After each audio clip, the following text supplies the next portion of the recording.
Olá pessoal, sejam bem-vindos ao Aqui Ó, o podcast do Escola, a plataforma nacional e gratuita de formação empreendedora contínua do Favela. Meu nome é João Souza e esta série é sobre saúde financeira e transformação digital inclusiva, e ela conta com o patrocínio do Itaú Unibanco. Neste episódio, vamos refletir sobre como um planejamento estratégico de gestão pode ser o melhor aliado para gerar lucro, garantir reservas de emergências e, claro, impedir o fechamento indesejado do seu empreendimento. Bora fazer esse corre com a gente? Todo pequeno negócio, quando bem planejado, um dia se torna grande. E à medida que uma empresa cresce, aumenta também o faturamento e as responsabilidades relacionadas às finanças. A gestão do negócio deixa de ser feita por uma única pessoa e as tarefas passam a ser divididas entre funcionários e possíveis sócios. Neste momento, o primeiro ponto a ser definido é o planejamento estratégico da gestão financeira, que é o conjunto de metas e atividades a serem exercidas pela empresa para obter lucro e organizar as finanças de modo que possíveis imprevistos não causem prejuízos financeiros ou provoquem aí o fim do seu empreendimento e do sonho do seu corre. De acordo com o IBGE, antes mesmo da pandemia de coronavírus, mais de 700 mil empresas fecharam as portas no Brasil somente em um ano. Esse número é o resultado da pesquisa Demografia das Empresas e Estatísticas de Empreendedorismo, com dados coletados em 2018. Especialistas acreditam que a má gestão financeira pode ser a principal causa para esse problema. Desta forma, qual seria o melhor caminho para mudar essa realidade e como elaborar o melhor planejamento financeiro para cada tipo de negócio? Para conversar com a gente e tentar ajudar a encontrar essas respostas, a gente convidou para conversar sobre esse assunto o Luiz Henrique de Pádua, que é analista financeiro e consultor de finanças. Olá, Luiz, muito obrigado por ter aceitado o nosso convite, mas antes de partir para esse bate-papo, eu queria que você se apresentasse um pouco para a galera e contasse um pouco aí da sua trajetória e dos seus corres. Olá, João. Olá para todo mundo que está aqui nos ouvindo. Meu nome é Luiz Henrique, como já falou. Eu tenho 27 anos, sou analista financeiro e também consultor da Fisgrana, né? Uma empresa que trabalha com desenvolvimento financeiro de outras empresas que precisam melhorar, né? Aprimorar e profissionalizar mais a gestão financeira dos seus negócios, né? Então, desde sempre eu gosto de falar assim, né? Desde os meus 18 anos eu já venho trabalhando na área administrativa, financeira e contábil, né? Eu vou mesclando muito sobre essas áreas que, além de ser do meu interesse, tem o bônus de que eu sempre consegui ver, né? E eu aprendi um pouquinho, até mesmo com o meu pai, que é contador, que a área financeira é a saúde da empresa, né? É os pulmões da empresa, onde que todas as empresas, as grandes e as pequenas empresas, elas se sustentam a partir dali. Então, desde pequeno, né? Desde os 18, eu já venho tomando gosto por essa área, e aí eu já venho fazendo tanto a faculdade de administração quanto a de gestão financeira para poder aprimorar sobre isso. Então, a gente já tem aí com a Fisgrana mais de um ano, né, já de existência, né? É um trabalho que surgiu em meio à pandemia por conta de entender também, né? Entender também que a gestão financeira foi um grande decisor para muitas das empresas durante esse cenário, né? Seja de permanecer aberta, seja, infelizmente, como muitas, de se fecharem as portas, né? Então, esse é um pouquinho de mim, é um pouquinho também da Fisgrana. Não, muito massa, Luiz. Já para a gente poder começar já aquecendo aqui, queria que você contasse um pouquinho, né, na sua visão, como que essa lógica, né, principalmente esse trabalho que você faz aí na Fisgrana e em outros corres que você faz aí como consultor, como que um planejamento estratégico, né, da gestão financeira pode aí impedir que um negócio, um projeto, ou uma ideia, um sonho entre nessa estatística, né, que a gente apresentou aí na introdução do podcast. Legal. É bom que as pessoas saibam, né, que planejamento estratégico são as decisões que você toma referente à sua empresa quando você está abrindo, ou até mesmo no meio da sua caminhada, você para e estabelece os parâmetros e como a sua empresa vai funcionar para o que ela vai funcionar, como. Então, esse planejamento, ele fala muito sobre como que as coisas vão acontecer, né? Às vezes eu gosto de falar com as pessoas, né, com os meus clientes, que é como se fosse a introdução do seu livro, né, a receita do bolo, como que as coisas vão acontecer para que você possa ter parâmetros e bases para que você possa ir trabalhando e de uma forma sustentável, né? O planejamento financeiro para as pequenas, grandes e médias empresas também, e para os microempreendedores, ela funciona da mesma lógica, né? Você precisa pensar a área administrativa do seu negócio, você precisa pensar a área comercial, a área de vendas, a área de marketing, né? A área de produção, tudo isso você precisa pensar e isso você consegue estabelecer dentro de um bom planejamento financeiro. Luiz, que seria muito legal mesmo, assim, né, que o foco desses podcasts é ser realmente ferramental, né, ajudar as pessoas a fazer as coisas no dia a dia mesmo, na prática, né. Se eu pudesse enumerar aí quais que seriam alguns dos principais pontos que um empreendedor deve entender na hora de construir o seu planejamento de gestão financeira, né, e fazer esse desenho também do planejamento estratégico também, né, das finanças. E, né, entender também o que é mais adequado para o seu negócio. A gente pode começar traçando informações básicas, né, para quem nunca teve contato com isso.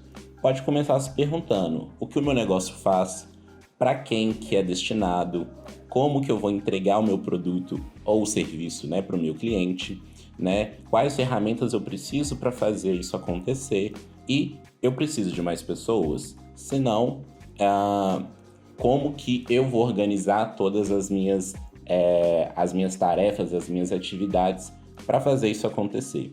Então, o planejamento é nada mais do que essas diretrizes que você vai colocar para o seu negócio, para que ela esteja sempre alinhada com o propósito que você quer atingir com a sua empresa, e aí você corre menos risco de fechar, de perder o caminho, né? Perder o eixo, e aí você consegue se manter de uma forma mais estável e mais controlada. Luiz, nessas andanças suas aí também, né, vamos pensar aí nas consultorias realmente aí que são pagas mesmo, mas também nos cafezinhos que a gente toma com os amigos, e os bate-papos e afins aí, você deve ter muita história. Eu queria que você contasse aí um pouquinho dos erros mais comuns, né, na hora que uma pessoa vai começar a planejar a gestão financeira, né? Eu vou até pegar meu papel e minha caneta aqui, porque eu também preciso aprender essa aí.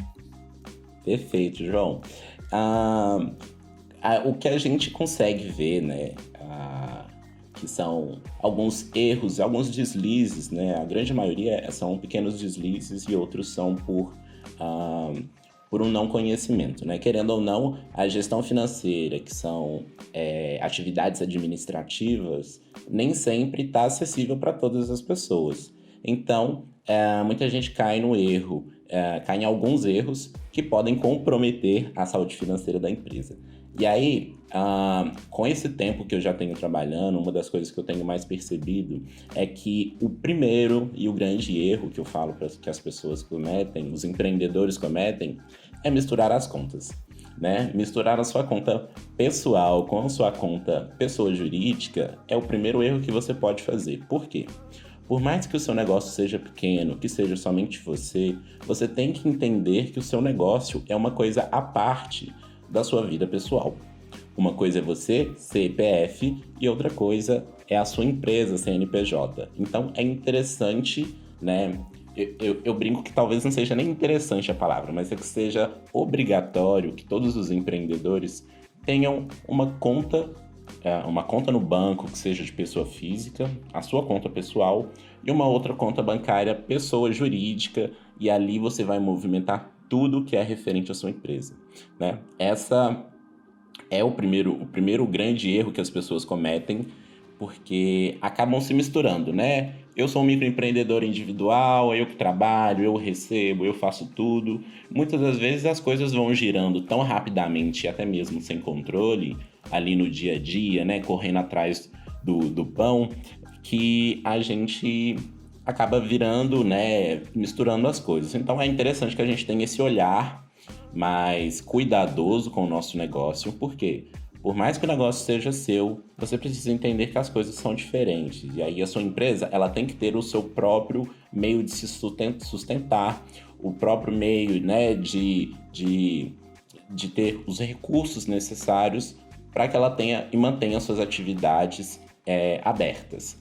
Então, esse é um dos primeiros problemas, né? O segundo problema, né, e um erro que costuma acontecer é que as pessoas não têm o planejamento estratégico que a gente já falou aqui agora, né? E ele é muito importante para poder estabelecer como que a sua empresa vai funcionar. O terceiro ponto que eu posso falar para vocês é que as pessoas, por mais que queiram melhorar o seu negócio, queiram ver um lucro, etc., acabam esquecendo de procurar conhecimento, né? Acabam de pesquisar na internet como funciona, né? Como funciona uma gestão financeira, como funciona o marketing, quais são as melhores ferramentas e quais são as melhores formas de trabalhar relacionado ao seu nicho, relacionado ao seu ramo de atuação, né? Então tem muita gente que escuta alguma coisa na internet, que escuta alguma dica de algum outro empreendedor, aplica no seu negócio, mas não para e pensa para ver se faz sentido na sua empresa. Então, uma mesma ferramenta que pode servir para mim, que pode servir para o João, talvez não funcione para algum dos nossos ouvintes que esteja vendo. Então, é interessante que você analise e pesquise também, porque conhecimento sempre é bem-vindo. E por último, eu poderia falar que um outro grande erro é você não conhecer a fundo o seu negócio, né?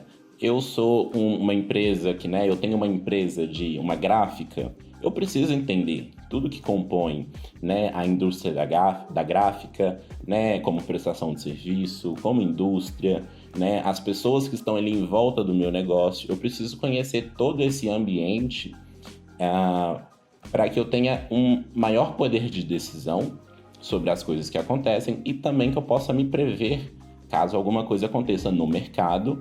E aí eu posso tentar me antecipar, eu posso tentar prever algumas coisas no futuro. Então, conhecer o seu negócio é uma das grandes causas, né? Então, a gente falou sobre algumas coisas que são de gestão financeira e outras coisas que são tanto de planejamento quanto da própria administração da empresa, né? Então, o tema, por mais que seja gestão financeira, ele abrange muito sobre como você está formatando a sua empresa. Se você começa a sua empresa sem muita organização, ela vai continuar assim até que se corrija, né? E aí as pessoas vão ter que, infelizmente, vão cair em alguns erros, mas a gente pode ainda assim, né? Com o barco, com o avião ainda voando, a gente pode consertar as coisas. Muito massa. E, né, deu aí vários caminhos aí pra gente poder começar a refletir, né? E acho que é isso, né? Acho que a gente sempre tem essa ideia de como que a gente aprende com os erros dos outros, né? Acho que no financeiro é o ideal.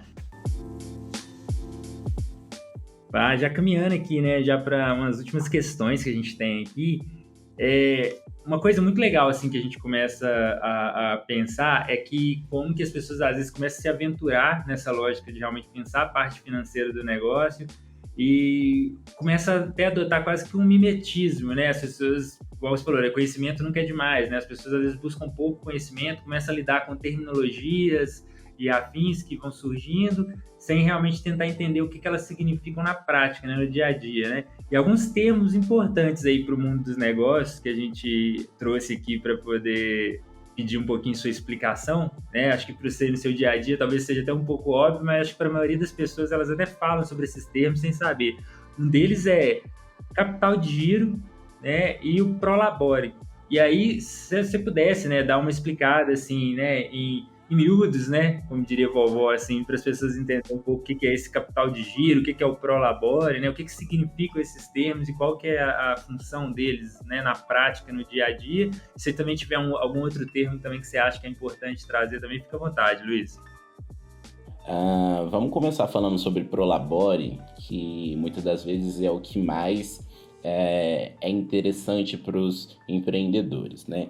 Quando a gente fala, né, e a gente falou agora há pouco sobre separação de contas, né, a gente fala para que o empreendedor, ele, né, com a conta da empresa, mensalmente ele tire o seu salário ali para que ele possa sobreviver. E a empresa te pagando, a sua empresa te pagando esse salário, ele é chamado como prolabore, né? Então, como que você vai fazer isso de uma forma saudável, né? A gente tem que pensar de algumas formas. Tem empreendedores que, por misturar as contas, pega tudo que a empresa recebe.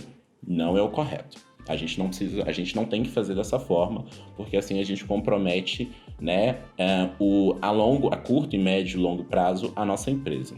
O interessante é que a gente tenha, né, uma boa gestão financeira no lado pessoal, né, as nossas finanças pessoais estejam minimamente estruturadas para que a gente saiba que eu, Luiz, dono da minha empresa, eu preciso receber X reais todos os meses para que eu possa sobreviver de uma forma ok, uma forma tranquila. Sabendo esse valor que eu preciso receber mensalmente, eu vou projetar esse valor para a minha empresa. Então, a minha empresa, ela precisa me pagar, né, a título de prolabore, esse salário mensal todos os meses. Ah, Luiz, talvez vocês podem me perguntar, mas eu preciso receber R$ 1.000 por mês, 2.000, 3.000, 4.000. Se você precisa desse valor, você precisa também pensar se a sua empresa tem capacidade para poder pagar esse salário para você. E aí se a sua empresa tem essa capacidade, se não vai pegar todo o dinheiro da empresa, você pode fazer todos os meses a transferência, o Pix, ali da sua conta jurídica para a sua conta pessoa física. E aí você tem ali o seu prolabore mensal. Você consegue, né, a sua empresa continua mantendo o dinheiro que é dela e ela paga pelo trabalho que você desempenhou. Perfeito.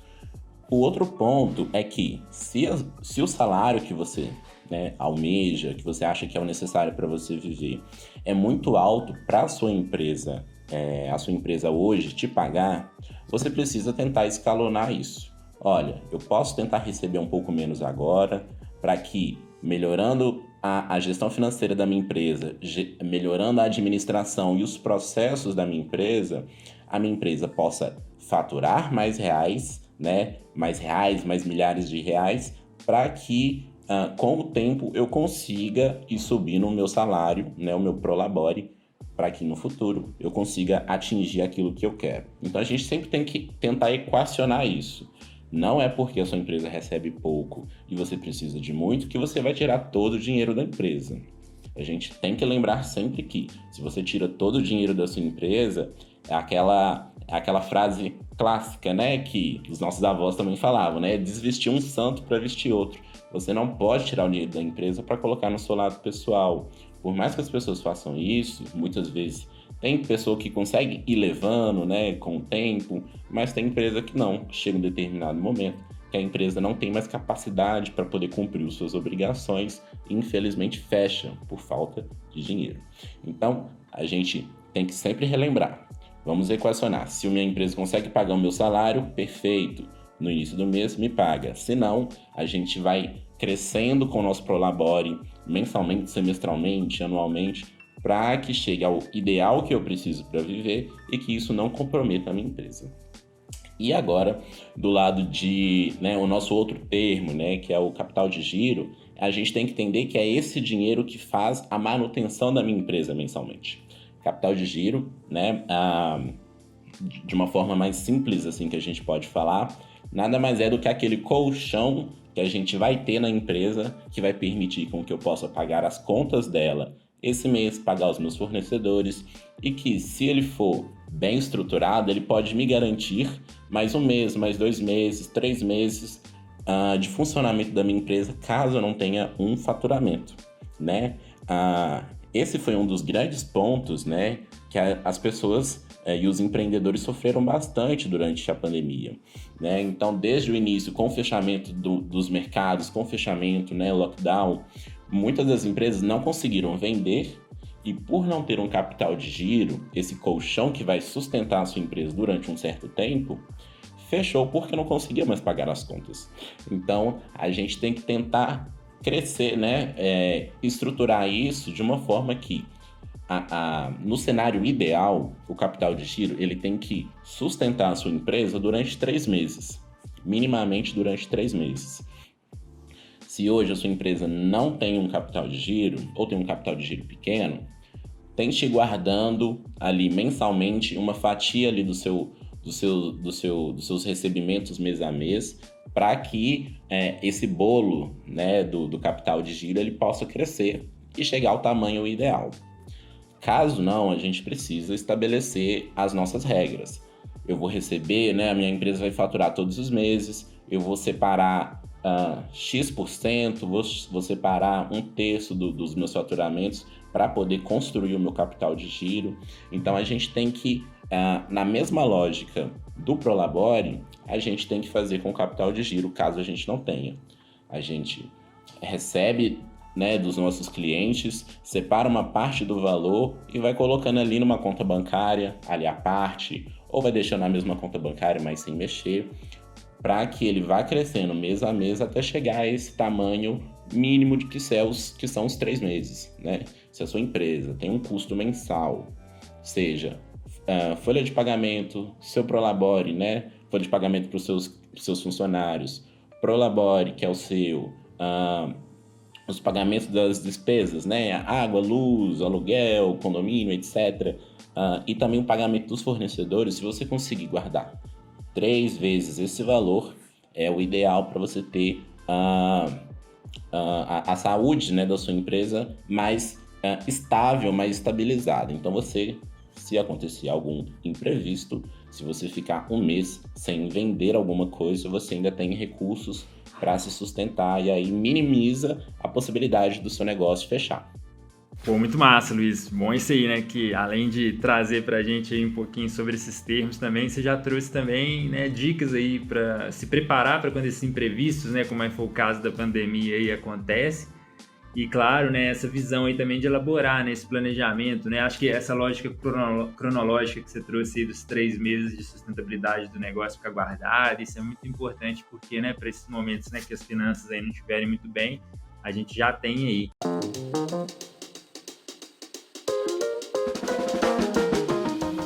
Cara, pra gente aí, né, finalizar nesse papo que tava muito massa, né? Se não fosse um podcast, a gente, né, se fosse um audiolivro, a gente ficava aqui o dia inteiro aqui falando sobre isso e muito mais. Mas eu queria que, né, além de seguir lá os perfis, né, e as redes aí da Fisgrana e tudo, eu queria também que você indicasse, né, a outros meios, né, onde que as pessoas podem adquirir mais conhecimento sobre finanças, né, e boa gestão financeira dos negócios. Aí pode ser livro, pode ser podcast, pode ser algum perfil que você acha que é legal, alguma coisa. Perfeito. Existem alguns lugares, né, que os empreendedores e para quem quer se tornar um empreendedor pode consultar informações, né, pode aprender um pouco mais. Aí a gente pode já começar escutando todos os podcasts, todos os episódios do Aqui Ó, né, que é uma grande fonte de conhecimento para quem precisa começar a empreender, para quem já está empreendendo, né? Acessem todos os conteúdos daqui, ó, e também do Favela.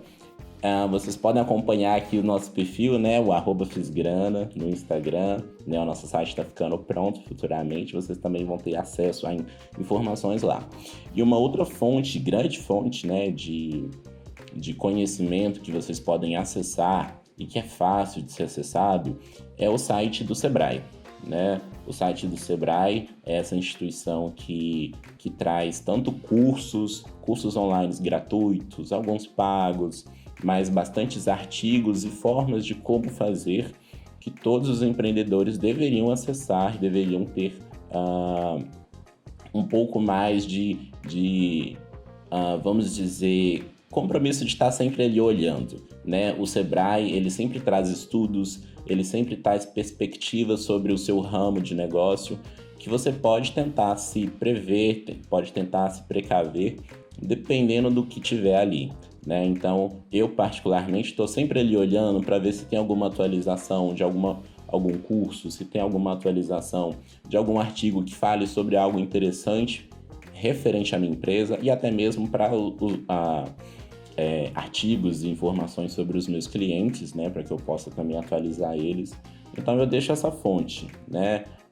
Para além disso, a gente tem sempre outros canais, né? A gente tem o YouTube como um grande esse grande universo de conhecimento, né, onde eu também gosto de me alimentar com informações por lá, e são fáceis, não acessíveis. Então a gente tem de todo tipo, né? A gente tem para quem gosta de ler, para quem gosta de escutar, para quem gosta de assistir. Então a gente tem aí um pouquinho disso tudo, né? Acho que depois a gente pode trazer mais indicações e links, né, para que as pessoas possam acessar.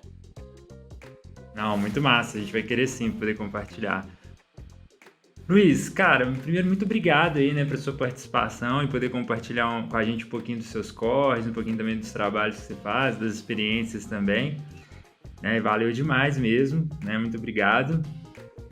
Eu que agradeço, João. É um prazer estar aqui conversando com vocês, né? Espero que o conteúdo possa ter sido de bastante relevância para todo mundo que está aqui nos assistindo e continuem acompanhando aqui o podcast. Obrigado. Até mais.